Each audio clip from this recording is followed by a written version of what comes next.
Another episode of As the Leader Grows. I have got a new friend on today that I think you guys are going to recognize, love. I share her stuff constantly on my social media platforms. Julie Monano, the secure relationship on Instagram. She's got over 1 million followers on Instagram, and she's about to drop a brand new book called Secure Love. Julie, welcome to As the Leader Grows. Hello, thank you for having me. I'm super excited. Take a minute and talk about, because there are several, I'll say of you guys that are in that therapy world that we shared a lot off camera, off air. Uh-huh. Really, my heart is to bring and merge kind of the faith-based world, the therapy world, and the entrepreneur world together to be able to help entrepreneurs in our core five, which is faith, health, relationship, business, and finances, be able to be and become the best version of themselves. So tell our Sure. audience a little bit how you got started doing what you're doing and how you've grown what you've grown. Well, where do I start here? So I grew up in a home where, I didn't have a felt sense of being emotionally supported you know, for the most part. And I think I can kind of fit into this category that a lot of people can relate to, where it was like on the outside, there's nothing wrong with our family, right? We look like a completely normal family. But there's just no level of, any kind of education or comfort around emotions or talking about emotions. And so that was, created a lot of struggles in my life. And so, but I just had this like overwhelming drive to have a family of my own and make it healthy. It was just like overwhelming drive. And so I ended up getting married, having 6 kids of my own, and was not able to create that health that I was so desperately craving. I didn't have the template. I didn't have the modeling. I didn't have the information that I needed. I was reading book after book of how to be, a good parent. Everything was just conflicting information and it was getting me nowhere. And I was just, it was just really, what's the word? It was just so demoralizing to Mhm. know that there was something out there that I could see other people achieving that I wasn't able to get for myself.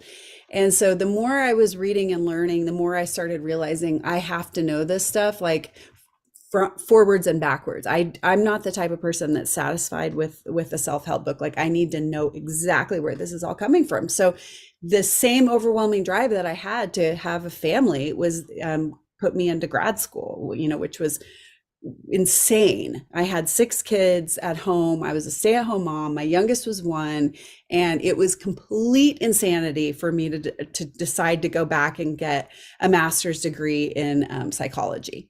But I did. I did. I happened to find I was in LA at the time. I happened to find a school that was 2 miles from my house that could do night and weekends. And I did it. I signed up. Everyone in my life was like, what in the world are you Yeah. thinking? But I was unstoppable at that point. And so what I did is I early on within the first, I would say, couple of months of starting, I discovered attachment theory, which was not really being taught in that program. It just kind of through my own picking around through what they were teaching, I was like, okay, this is kind of the bottom of the barrel. Like this is where it all sort of starts, is with this attachment theory, and everything else is just sort of an offshoot. Now, when they were talking about attachment theories, did you recognize yours quick? No, not really, because gosh, this is such a complicated answer because attachment theory, the way that you learn it as an academic is very different Mm-hmm. from just learning the attachment styles. I know that's hard Mm-hmm. to explain, Mm-hmm. but once you know, I, I was learning more about the theoretical underpinnings before attachment theory became what we call attachment theory, which is more like psychodynamic therapy, object relations types of therapy. It that sort of morphed into what we now know as attachment theory. When I did start learning about the attachment styles, yes, I Mm-hmm. could quickly um, identify with having an anxious attachment for sure. And then Um, how long into, so you had 6 kids at home. yeah. At what point in the number of kids, I've got 4 daughters. I have At five what daughters point, and a son. yeah, at what point Yeah. in the journey of having Mhm. children and being married did you go, because you said you wanted to break the cycle. Yeah. At what point in the journey did you go, I'm never going to break this unless I learn, get some new information? Um, the first day before. No, I went into it with some confidence, but I think it was probably I went into it with some false confidence, honestly. I Mm, thought in my mind it was like you just kind of follow this formula, right? My mom worked, my dad worked. I was alone a lot of the time after school, things like that. So for me, it felt like if I just am a stay-at-home mom, if I'm always around, if I'm cooking the right foods, if they're wearing the right clothes, if I'm taking that, it was kind of like formulaic for me. That'll solve everything. That's what it's all about. And I started realizing like that's really, I mean, those things are great, but that's not what emotional support is. Some of those things might help create an emotionally supportive environment. But so it was really probably when my son started kind of developing a mind of his own that I realized I have no idea how to parent. mm. And so Yeah. you started in the journey of getting your, of going back and get your master's degree, becoming a therapist, which my Hmm. son-in-law has actually just finished his master's degree at Alabama in May. So he's a Oh, licensed nice. therapist here in Birmingham. Go Crimson In Tide. it, yeah, in the journey, talk to me about kind of the aha moments in that journey early of, oh wow, I need this. Or and how much of that played into you as a child going Hmm. back and thinking about how you were raised and how that was impacting your parenting and your Hmm. partnership with your husband. Hmm. Okay, that's a pretty big question. Can you break that down a little bit? Yeah, so tell me, like, Okay. in the journey when you're going back to get your master's degree, 6 kids at home, school's 2 miles away. Like, when in that journey was the kind of aha moment of, oh, these are some things, not just theoretical, but Hmm. these are some things that I can use and apply to my marriage with my Hmm. kids, and this is really what I want to do to be able to help people, because that's really what you're doing right now. Yeah, okay. So I don't I don't know when in the journey this point happened, but it was kind of building to it just from having a lot of education about how attachment works and systems theory, which is Mhm. how systems of people work, particularly close relationships, the family, and the partnership between the couple.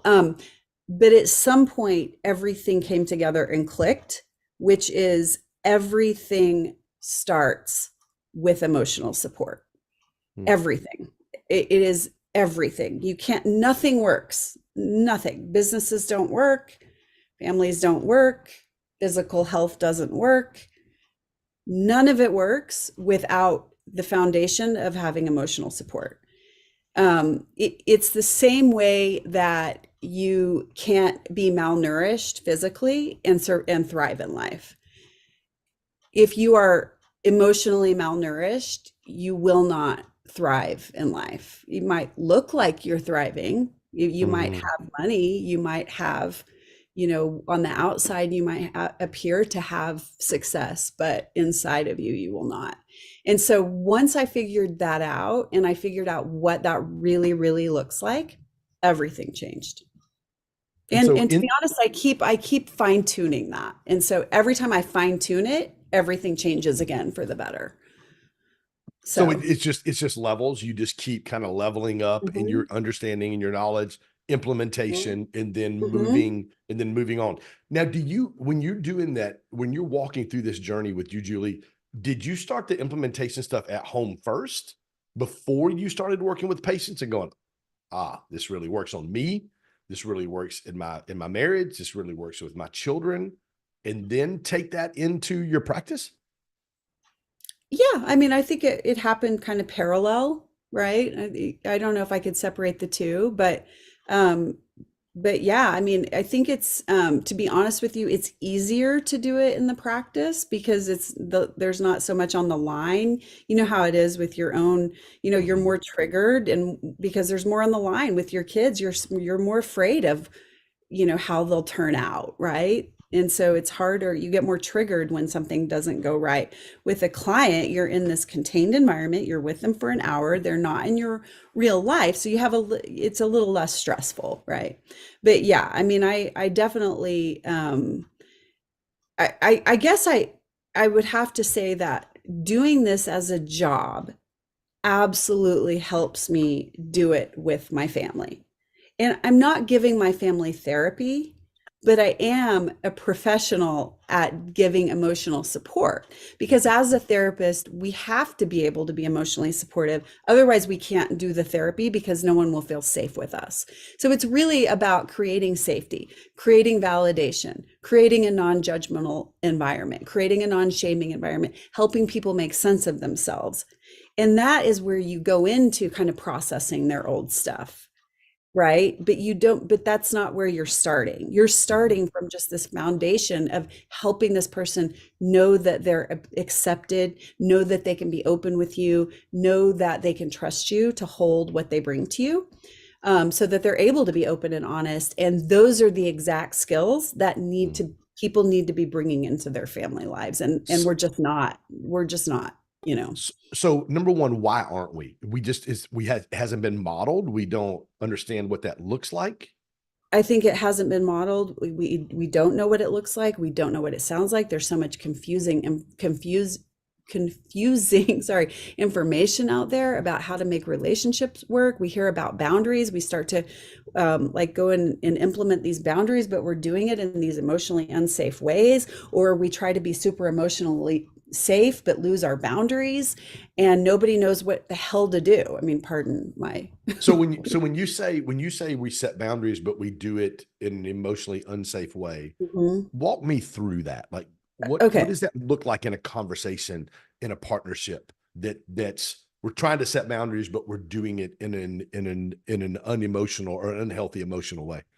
It's basically setting a boundary while giving the message, you're the enemy, I need to protect myself from you, Mm, right? As opposed to, we're on the same team and we need to get this right, and I need to feel safe, and I need you to communicate, help me, you know, help me with communicating in a different way so I can feel close to you, because mm, I want to feel close to you.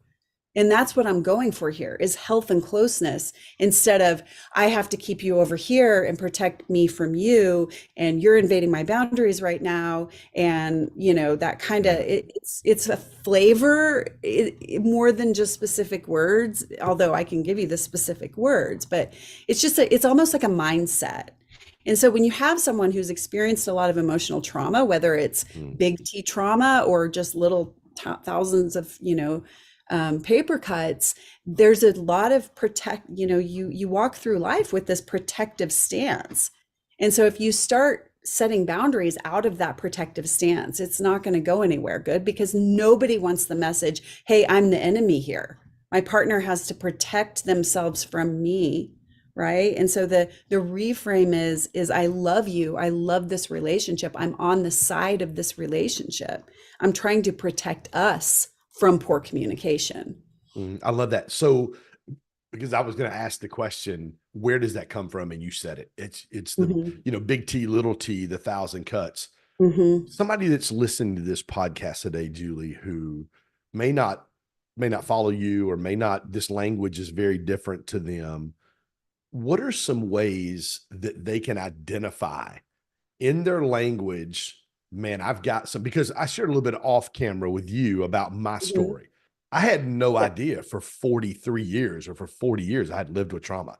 I had no Hmm. idea until my Yeah. therapist said, how do you think that's affected your relationship with the women in your life and who are supposed to love and protect you? And I was like, It just boom. clicked. Yeah. Oh, aha moment. Got out of the car 10 minutes after, my girlfriend had picked me up at the airport in San Francisco and got my suitcase and left. And it was just like, oh my gosh, like Yeah. this has It been clicked. something that's been in my heart. I had no idea it was there. How how can people identify that's something that's in their heart or a part of their life that they don't even know is there? Well, first of all, if you're having relationship problems, there's something there. Mm, There's something there. If people, and listen, relationship problems are normal, right? Everybody, the healthiest people out there, the healthiest couple out there are going to bump up against problems. It's just the difference between health and lack of health. Big picture is, how are we repairing this? How are we moving through this? And how are we growing from it, right? But so with that said, if you're having relationship problems that you seem to be stuck in, that you're kind of stuck in these same patterns, that you and your partner, have more moments of not feeling close than you're comfortable with, or these ongoing problems and that you can't seem to find any resolution for, and they just keep rearing their ugly heads, then that's a really good sign that you have some level of emotional trauma that hasn't been resolved inside of you, that you haven't learned to communicate through, that's showing up in your relationship. And when I say trauma, again, it doesn't have to be these big, acute events. It can just be growing up in a home with a real subtle level of emotional lack of support, just not feeling validated, not learning to talk through your feelings, being punished or shamed, instead of having someone kind of be curious about what was happening for you when you threw the toy at your brother. It's not okay to throw toys. Like, we set boundaries around that, but Yeah. help me understand what was happening for you so I can be there to help you through those painful feelings, instead of sending you away to be on your own without them. So if you had that type of environment and you really didn't learn to kind of help yourself in your own dark places, you certainly don't know how to help your partner in their dark places. So we have these two partners that come together and are really struggling with all this stuff inside, don't know what to do with it, and it all starts to get acted out in the relationship. So how long in the process, Julie, of you going back, getting your master's degree, did it take for you in your own relationship with your husband Mhm. and your kids to go, I've got a handle on this. Like, I'm understanding how to Mhm. communicate, understanding to recognize inside of me the things Mhm. that came from my childhood or my past. Well, I had been going to therapy on and off for 20 years up to that point. So I knew, and I'd been reading a lot of books. So I knew something about it. But I would say about, like maybe 6 months into the process, I really started to kind of get a better grip on what was, the root of things and how to do things differently. And that just kept, like I said, I just kept getting better and better and better at it. And in this process, you're writing books, really wanting to help. Obviously, your Instagram account's got over 1 million followers, but you're making a difference Yeah. in the relationships of other people. Talk to me about the book you've got coming out at the end of Mhm. January, the Secure Love book, and really kind of where that came from in you, and talk a little bit about Mhm. what it's going to provide for the reader and for couples that are out there looking to get and become the healthiest version of themselves.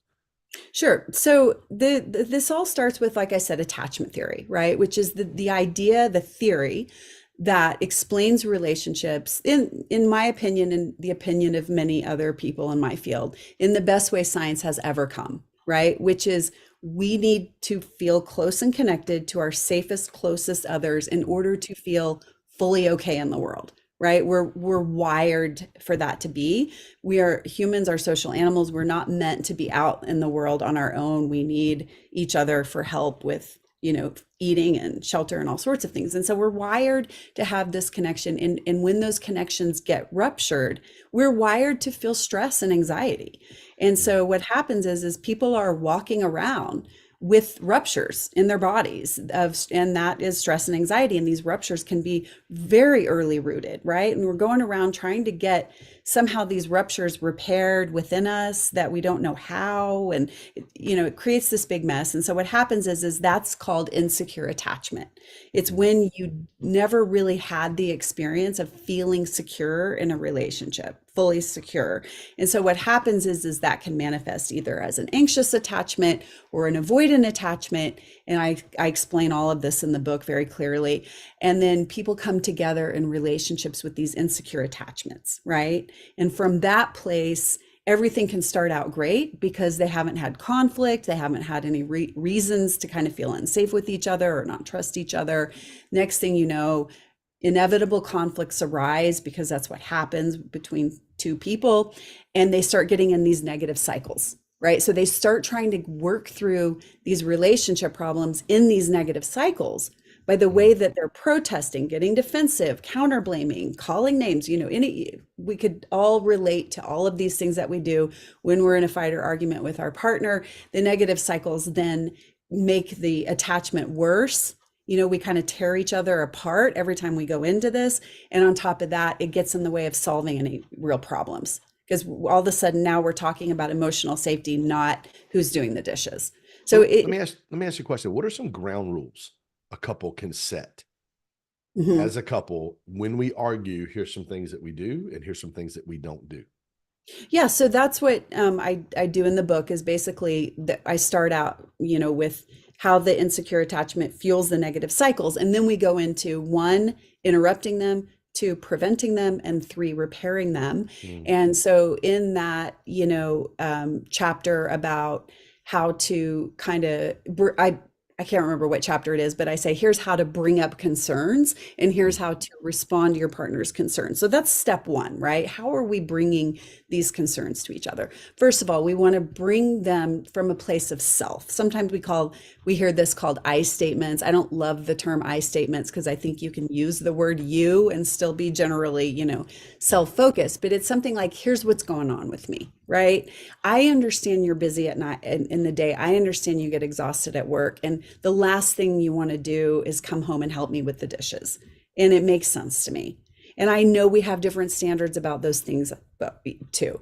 At the same time, I start to get stressed and overwhelmed when they're not taken care of at night, because then when I get up in the morning, and so that's what's happening for me. Kind of, how can we work together on this, right? That's a very different approach. And I have it kind of outlined in the book, like, this is why you say these things. This is why it works. This is why it's attachment friendly. As opposed to, you never help me around the house, do you even care about my needs?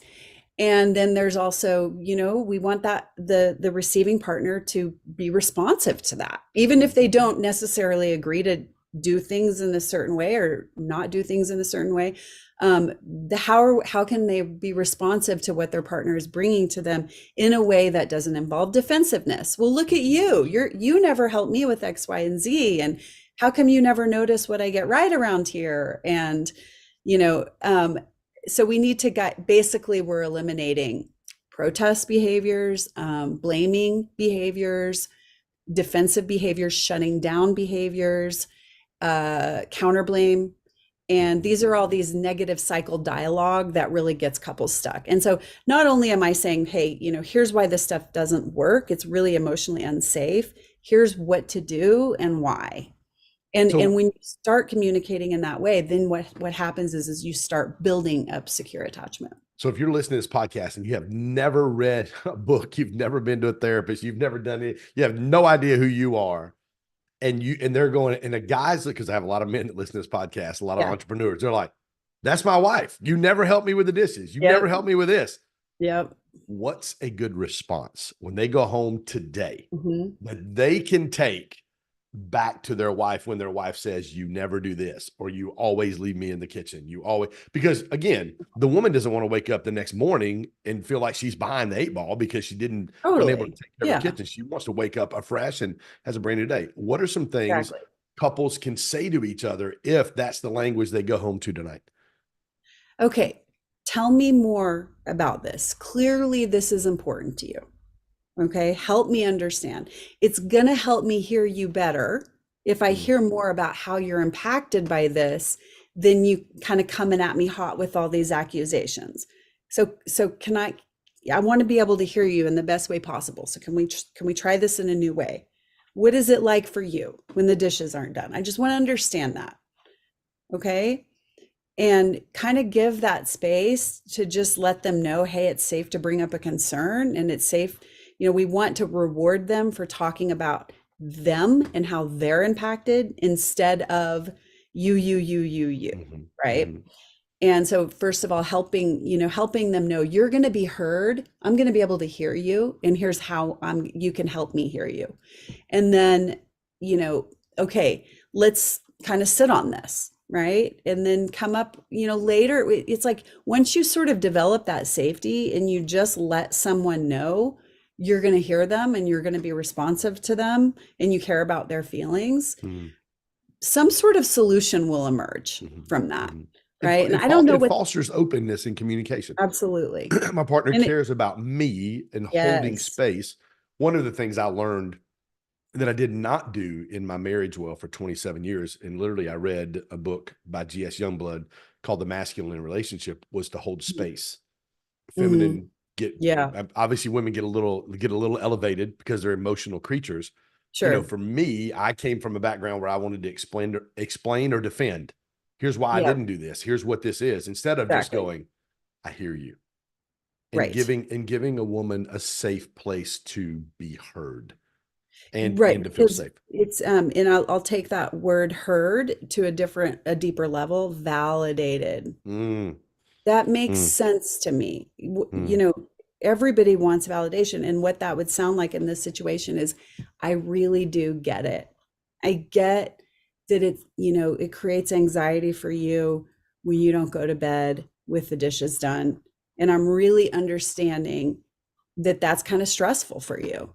And I know what stress feels like. And I'm really sorry that that's how your experience has been. How can we kind of help each other with that? It doesn't mean giving up your own needs, right? mhm, You mhm, might have your own things to say about it. Like maybe you are more comfortable, with a little bit more mess in the morning. And so how can we kind of meet each other? It doesn't mean one partner has to sort of sit there and accommodate their partner's every whim. But when you can meet each other and really provide that support, hearing, validation, holding that mm. space, It's good. people start to get way more flexible because they're not fighting for the dishes need, and they're not fighting for their need to feel cared for, validated, appreciated, seen, understood at the Mhm. same time. So the validation really is the key to bringing the wall down so you can The have the validation is healthy everything. communication. It's Yeah, everything. Yeah. that's I think, huge. and if you really kind of boil down my entire learning experience, from my master's degree, and, you were asking, where is that point? The point was when I really figured out how powerful emotional validation is, Wow. and that it changes everything. Once you learn to do it from a place from your heart, and it requires empathy and the ability to communicate your feelings. So there are some kind of micro skills involved in really being able to successfully validate, but that's really where it's at. And that's, if I were to kind of put secure love into a one word sentence, it would be how to use emotional validation to improve your entire life. Mm, it's so good. Out of I believe there's four different attachment Uh-huh. Yeah. styles, correct? What do you Mhm. see? Do you see one more than you see others? I think that anxious and avoidant are by far the most common. I mean,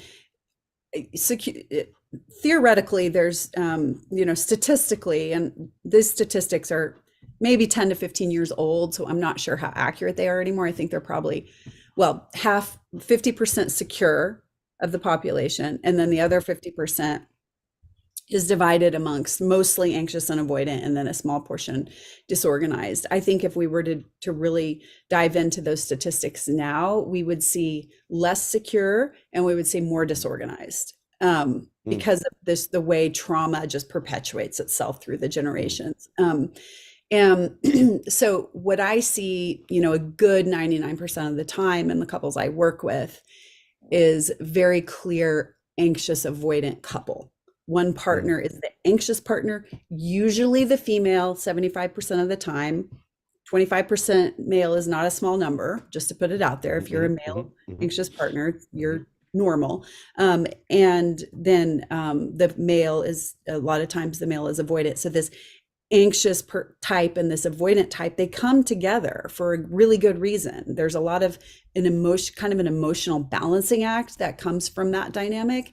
And so yeah, so that's what I So mostly I was see. going to ask you, do you see that like the avoidance and the anxious, they're the ones you tend to gravitate towards when you're searching for a partner? I mean, is Yes. that because you hear people say a lot, and I've heard a couple, one of my therapists say this, the more that I work on myself, it Hmm. seems like the healthier partners that I attract.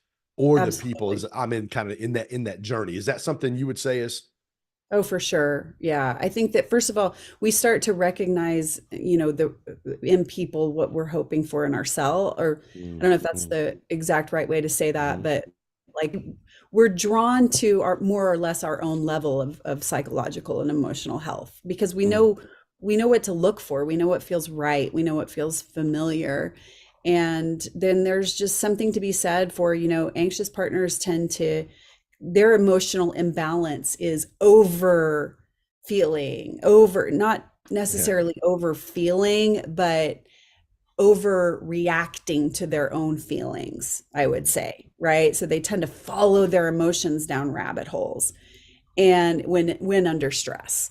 So what's Whereas avoidant no, go ahead, I'm sorry. whereas avoidant, they tend to cut their emotions off, Shut them off. right? When under Yeah. stress. So if you're the type of person that you're cutting your emotions off and you don't go around feeling much, and you meet this person with an anxious attachment who's just passionate and, can really enjoy life and full of emotions, it's like, hey, that kind of balances me out, right? If you have this anxious attachment and you're sort of always overwhelmed by your feelings and always following these rabbit holes, it can feel very safe to have someone who's got more perceived emotional stability than you.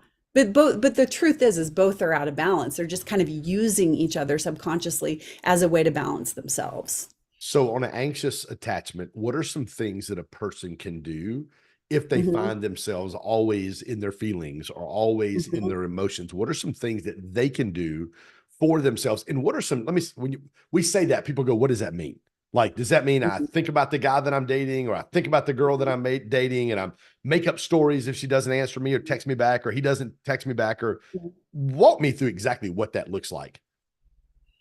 Well, I mean, I think that if you're single, whether you're single or not, the Mm-hmm, first step for the person with an anxious attachment is learning to self-regulate, really, because you've got to be able to get yourself out of the fear. That anxious attachment is you're constantly living in fear, or mm-hmm, even if you aren't constantly living in fear, that switch gets flipped so easily when there's some sort of relationship threat and you just instantly go into that fear, anxious, and then you start acting from that place. So it's like something might say, what if they don't like me? And then the next thing you know, you're going to your phone and checking your phone obsessively, right? mm-hmm, And so right at that point when you need to really learn to recognize, why am I going to that phone right now? What feeling am I trying to escape by going to that phone? I'm mm-hmm, trying to escape fear. There's probably some grief in there, and you really need to learn to sit with those feelings instead of acting them out in these anxious ways. mm-hmm, And in sitting with the feelings, that's where you kind of find the answers to what am I really needing right now? And that's the self-regulation part. And it could be breathing exercises. It could be going on a walk. It could be calling a friend. There's any number of things that we can do to learn to sit with, to feel and deal with our feelings without going up into these, mm-hmm. following these Yeah. rabbit holes, right? And so on the avoidance side, what is Uh-huh. something someone who struggles with avoiding, like literally they've learned to shut their feelings off so they Yes. don't have to feel. Right. So their job is to learn to emotionally engage. They need to become more engaged with their feelings. Their feelings are already there. Otherwise, we wouldn't have anything to cut off, right? Mm-hmm, They're managing those feelings by distracting, by overworking so they can have a sense of feeling successful, by mm-hmm, shutting down during arguments so things don't get worse. They're kind of constantly in a state of sort of staving away the anxiety that's actually really there.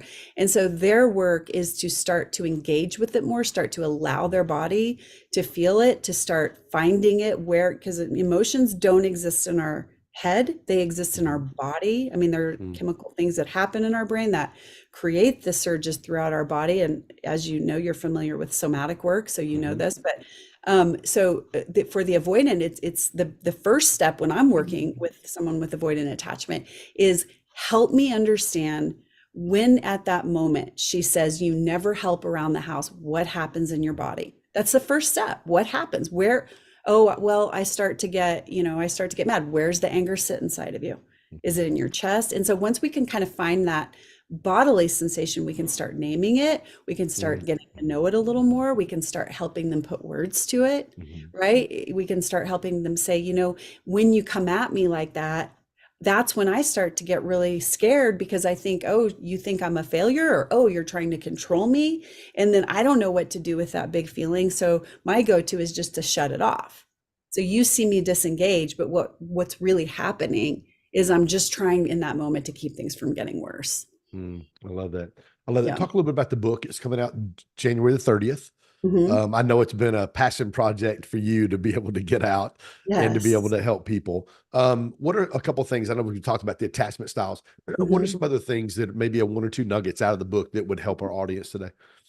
Well, it's I'm going to explain the attachment styles, but more importantly, I'm going to help you understand here's what you do with all this information. Mm, Like this information is great. I mean, it's very mhm, helpful to understand ourselves and have all this insight why we're doing these things that we're doing, but none of that really matters if we're not getting a lot of really clear guidance as to how to get out of these patterns. And I am, very qualified to provide that because that's what I do day in and day out. I mean, my number one passion in life is doing this work, with actually helping couples through this. And the book parallels the work that I do with couples in my private practice. It's the same structure. I have a very structured way of working.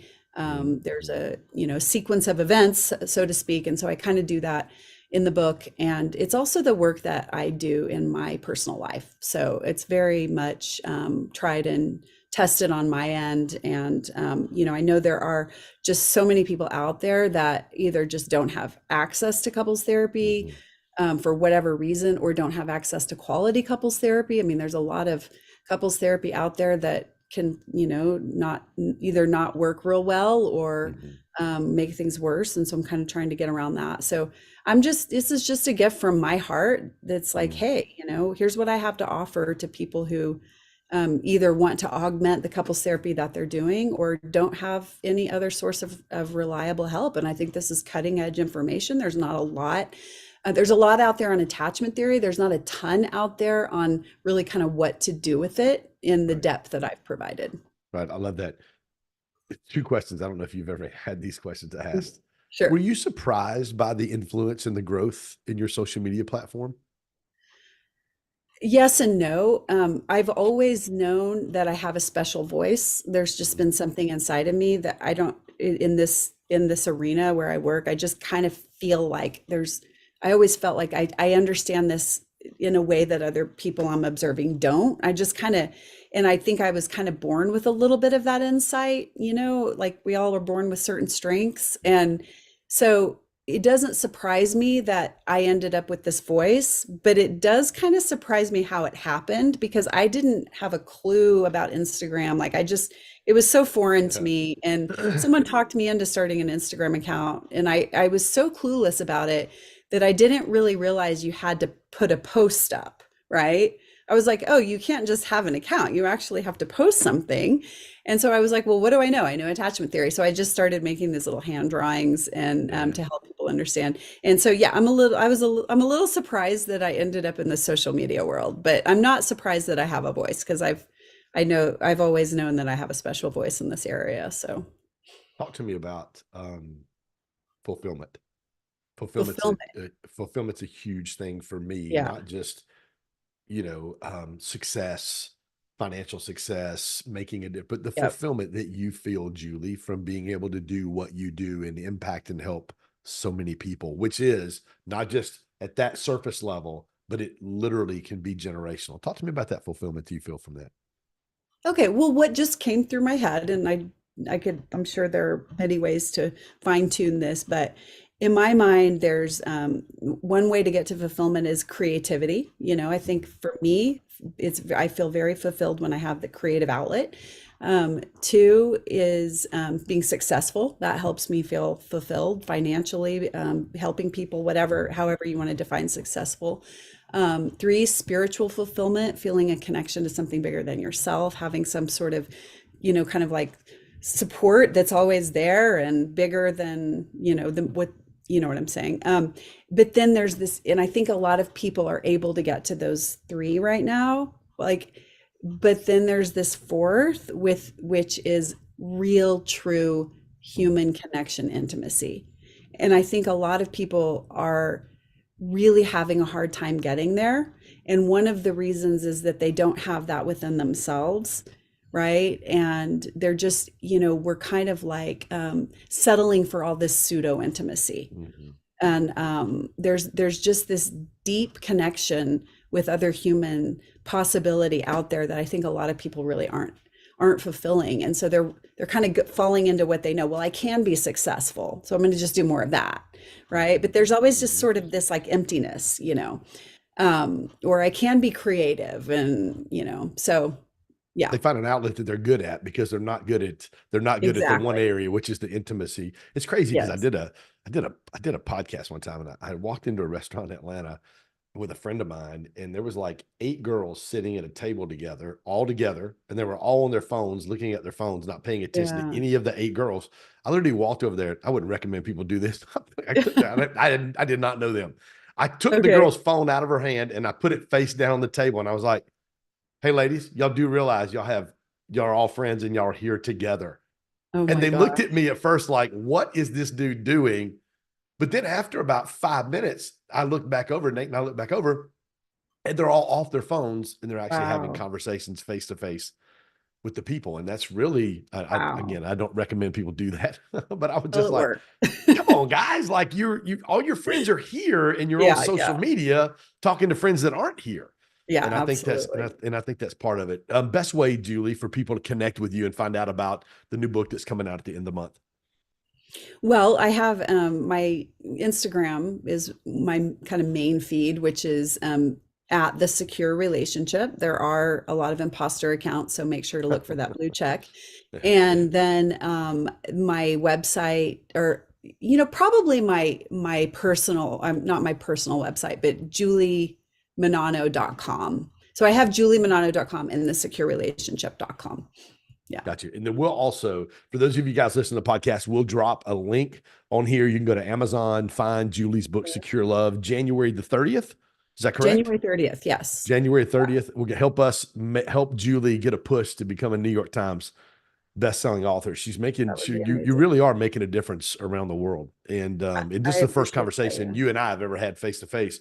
But I just know in my own life, and then in being able to take the information that I learned from you, even if it's just simply sharing your posts, just Hmm. on this journey for me of self-discovery and big T, little T, and then really trying to become the best version of myself at 55 years old and being single in Right. this world that I'm in and on some of the platforms that I'm on and the people that I Yeah. know, being out there in the dating world, man, these streets are, woo, these streets are a little Oh crazy, gosh. girl. I can't even imagine. Oh my It goodness. is, it is something else. January 30th, Secure Love. Guys, we'll share this. Julie, last thoughts for our audience? Last thoughts. I just appreciate everybody out there who's willing to listen and open to, you know, um, finding finding true intimacy, and really kind of recognizing the value, even though you might be super successful in all these parts of your life and business. And there's so much value in learning to have really strong, beautiful, healthy connections um, that you might not really be aware of. And so I appreciate your openness to that. So if I hear you say this right, Mhm. there's nothing like being validated in your relationships and validated emotionally with the people that are closest to you, even more so than being validated because you've got a great business or you might have a great bank account. Exactly. Yeah. Yes. Well, guys, Yes. thank you for joining us on another episode of As the Leader Grows. I am your host, Ken Jocelyn. Julie, thank you so much for You're spending some time welcome. with us today. And guys, Julie's book, Secure Love, drops January the 30th. We'll drop a link on here. You can grab that on Amazon. Couple things. If this has added value, do me a favor, hit subscribe. Also, if you'll screenshot while you're listening to this, tag me, Julie. We'll give you some love on our social media as well. And as always, we'll see you on the next